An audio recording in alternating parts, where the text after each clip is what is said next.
అందరూ మన దేవుని చూడడానికి అంత ఖర్చు పెట్టి మీరు అంత దూరం నుంచి వచ్చినది కేవలం అక్కడ అలంకరణ చేసిన తర్వాత మీరు చూడండి అని చెప్పాము. ఎవరు అన్నిదా భావించకండి. ఒకవేళ మీ మనసు బాధపడింటే కమిటీ తరపున క్షమాపణ కూడా చెప్తున్నాం. ఎందుకంటే మీ గురించే మేము అక్కడ స్వామివారి దర్శనం కోసం స్వామివారి సర్వాంగ సుందరంగా అలంకరణ అయిన తర్వాత చూస్తే ఆ దర్శన భాగ్యం వేరే ఉంటుంది. దానికోసమే మీకు కొద్దిగా ఇబ్బంది కలిగి ఉంటే కాబట్టి మేము కొద్దిగా క్షమించండి. ఇప్పుడు దర్శనం ఉంది. ఇప్పుడు మీరు అక్కడ పురోహితుల వారు ఉన్నారు, దర్శనం చేసుకోండి. ఈ హోమం పుట్టిన వెంట అక్కడ చేయాలని చెప్పి అక్కడ చిన్న నియమంతో ఆ విధంగా చేయడం జరిగింది. కళ్యాణం పురోహితుల వారు ప్రారంభించబోతున్నారు.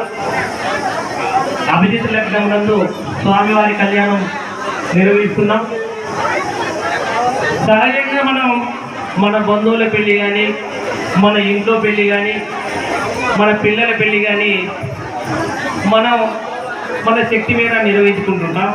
దీనికి మన యొక్క బంధుమిత్ర సఫర కుటుంబ వారిగా సమాజం వాళ్ళందరూ నమ్మని వాళ్ళు మంచి ఏర్పాట్లు చేసి మన కళ్యాణం చేస్తుంటాం.